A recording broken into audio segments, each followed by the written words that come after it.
Good morning students. आज हम कक्षा 7 का पाठ्य नंबर 11 अवसर पढ़ेंगे।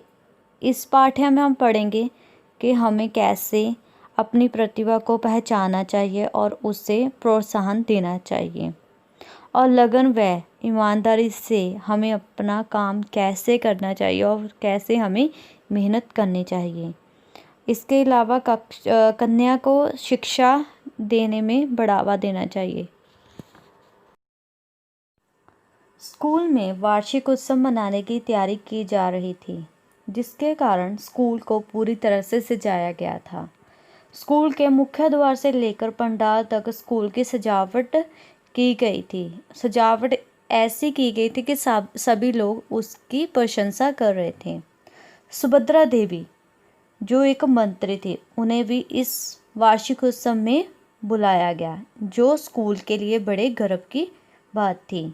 जब सुभद्रा देवी स्कूल में प्रवेश होती है, मुख्य द्वार से प्रवेश होती है, तो उनके तेज कदमों की गति कम होने लगती है। वह स्कूल की दीवारों पर, रास्ते में, जगह जगह और फिर मंच पर लोक कला की अद्भुत छटें देख रही थी।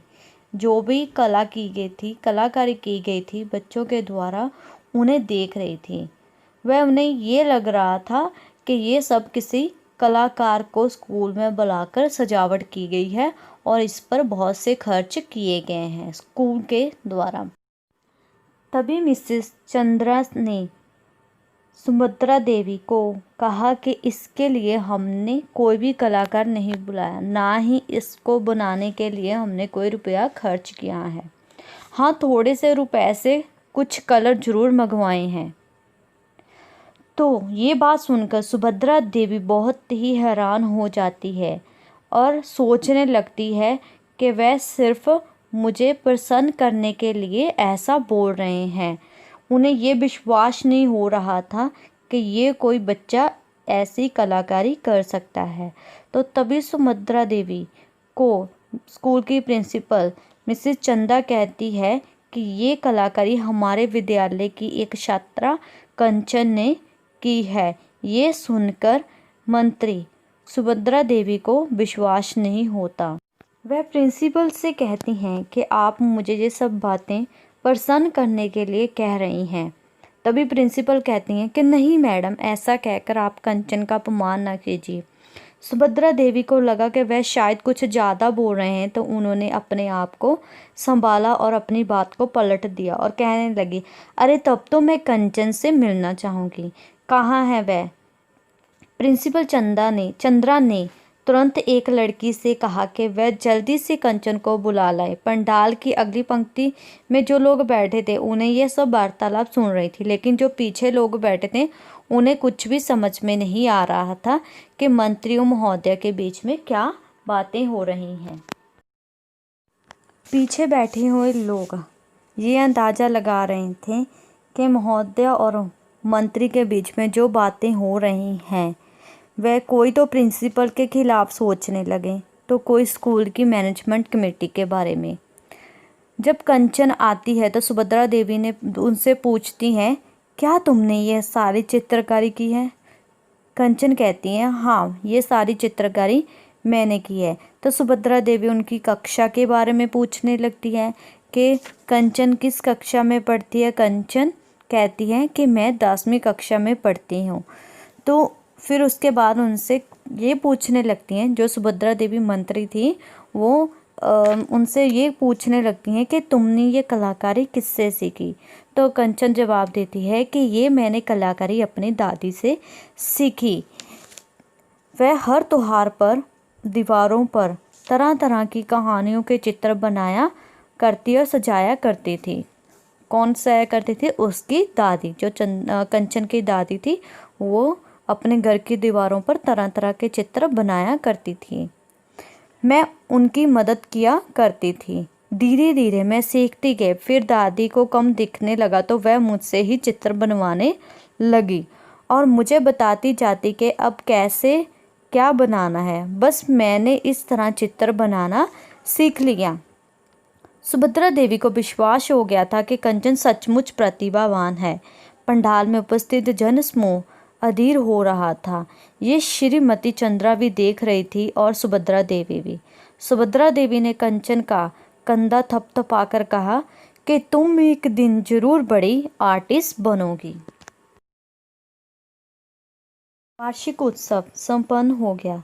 सुभद्रा देवी चलने लगी थी तो तभी मिसेस चंद्रा से बोली कि 2 महीने बाद मैंने आनंद नगर में हस्तकला कौशल प्रदर्शनी लगवानी है, तो मैं चाहती हूँ कि उसमें कंचन भी अपने चित्र पेश करें, उसमें अपने चित्र रखें। आपके लिए एक स्टॉल फ्री में दूंगी। तो मिसेस चंद्रा कहती क्यों नहीं, ये तो बहुत बड़ी खुशखबरी है, हमारी खुशी की बात है।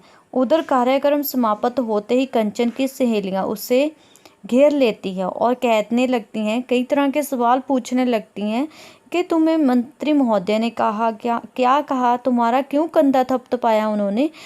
तो कंचन मन ही मन मुस्कुरा रहे थे। वह सोच रहे थे कि उसे भी किसी ने आर्टिस्ट बनने का आशीर्वाद दिया है।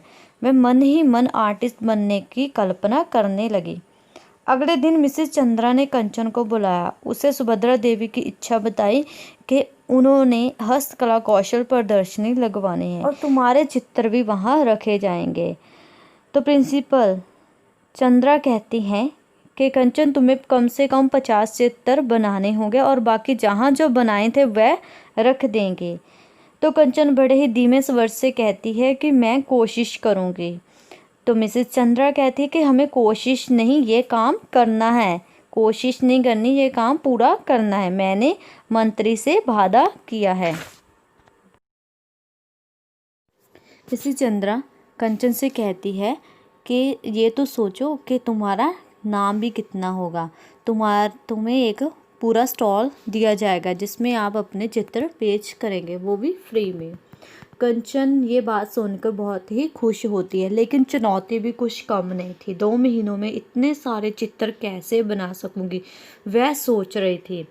जब वह घर आती है तो कंचन ये सारी बात अपनी माँ को बताती है। वह उन्हें कहती कि उन्हें ड्राइंग पेपर के 50-60 शीट्स बड़े आकार के चाहिए होंगे, साथ में रंग और ब्रश भी।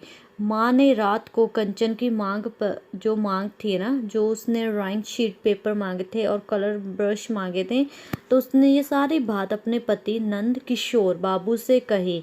कंचन दूसरे कमरे में दरवाजे के पास खड़ी उनकी बातें सुन रही थी। नंद किशोर बाबू बोलते हैं कि पागल हो गई हो तुम, हमें अपनी बेटी को क्यों आर्टिस्ट बनाना है, उससे तो चूल्हे चौके का काम सिखाना शुरू करो। मेरे पास फालतू पैसा नहीं है जो इन कामों में बर्बाद करूं, दहेज की फिक्र ज़्यादा है मुझे। फिर कंचन की माँ नंदकिशोर से कहती है कि मंत्री सुभद्रा देवी ने खास तौर पर कहा है कि कंचन के बनाए हुए चित्र प्रदर्शनी में रखे जाएंगे, तो उन्होंने तो उन्हें आर्टिस्ट बनने का भी आशीर्वाद दिया है।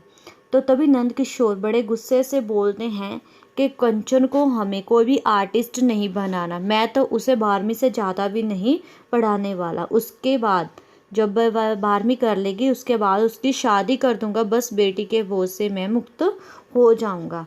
कंचन ने जब ये सारी बात सुनी तो उसका एक सपना जैसे टूट ही गया होता। वह सारी रात उसे नींद भी नहीं आती। अगले दिन जब कंचन स्कूल जाती है तो वह अपनी प्रिंसिपल मिसेस चंद्रा से बातें करती हैं कि उसके पिताजी उसे आर्टिस्ट बनाने के खिलाफ है।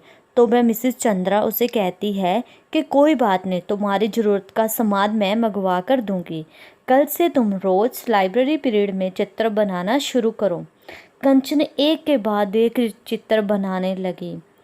प्रदर्शनी शुरू होने से 15 दिन पहले ही उसने सारे चित्र बना डाले। मिसेस चंद्रा ने भी सारे चित्र लेकर प्रदर्शनी में ले जाने की जो जिम्मेवारी थी वो स्कूल के अध्यापक राजीव शर्मा को सौंपी।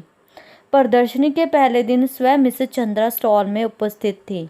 वहां आने वाले लोगों ने कंचन के बनाए हुए चित्र खरीदने की इच्छा भी प्रकट की। मिसेस चंद्रा ये बात सुनकर बहुत ही खुश हुई। उन्होंने कहा ये तो बहुत अच्छी बात है। बस उन्होंने तत्काल ही जल्दी से ही राजीव शर्मा जो स्कूल के अध्यापक थे ना, उससे सारे चित्रों के पीछे अनुमान से उनकी कीमत लिखवा दी और वह चित्र बिकने लगे।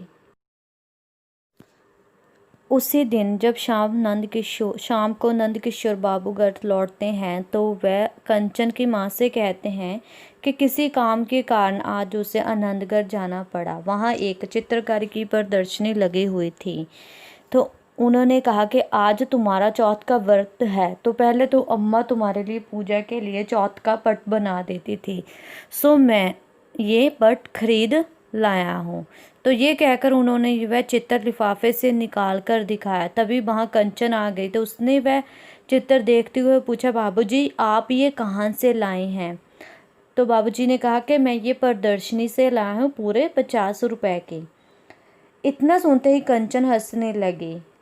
जब वह हंसने लगी तो नंद किशोर और उसकी पत्नी कंचन की माँ को समझ नहीं आ रहा था कि कंचन इतना क्यों हंस रही हो। तो तभी कंचन ने नंद किशोर को अपने पिता को सारी बात बता दी थी। तभी दरवाजे पर उसकी principal ma'am Mrs Chandra Dastak देती है, जिसे देखकर सभी हैरान रह जाते हैं। नंद किशोर ने आगे बढ़कर उनका स्वागत किया और उन्हें बैठाया। मिसेस चंद्रा ने कहा, आपकी बेटी बड़ी ही प्रतिभाशाली है, उसके बनाए चित्र प्रदर्शनी में खूब बिके। आज शाम शर्मा जी प्रदर्शनी से लौटे तो उन्होंने बताया कि चित्रों से 3,500 रुपयों की आमदनी हुई है। ये कहकर उन्होंने रुपया से भरा थैला लिफाफा कंचन के हाथ में रख दिया। फिर उन्होंने एक बड़े लिफाफे से प्रमाण पत्र निकाल कर देते हुए कहा कि ये प्रमाण पत्र कंचन के चित्रों की प्रशंसा के रूप में प्रदर्शनी के जो आयोजक थे उन्होंने दिया है। ये सब सुनकर और देखकर नंद किशोर बहुत ही हैरान हुए और कुछ शर्मिंदा भी हो रहे थे। इससे पहले मिसेस चंद्रा उन्हें कुछ कहती तो नंद किशोर बोलने लगे कि मुझे दुख है कि मैंने उसे कंचन को चित्र बनाने का सामान लाने से मना कर दिया था, लेकिन अब आप अगली गलती ना कीजिए। ये मिसेस चंद्रा ने नंद किशोर से कहा। नंद किशोर बहुत ही हैरान हुआ। उन्होंने कहा कि वह आपने ऐसा क्यों कहा? उन्होंने कहा कि यही है कि कंचन को आप आर्टिस्ट बनने का पूरा अवसर दीजिएगा और उसकी शादी की जल्दबाजी ना कीजिएगा और उसे 12वीं के बाद किसी कॉलेज ऑफ आर्ट में उच्च शिक्षा दिलाइएगा। तो इसी तरह नंद किशोर मिसेस चंद्रा से वादा करता है कि मैं कंचन को उच्च शिक्षा पाने का पूरा अवसर दूंगा। मुझे क्या पता था कि मेरी बेटी में इतनी प्रतिभा छिपी है। इसे ही दिया तले अंधेरा कहते हैं। ये हंसकर मिसेस चंद्रा बोलती हैं, पर आप देखिएगा कि एक दिन कंचन सचमुच आर्टिस्ट बनकर आपका नाम रोशन करेगी।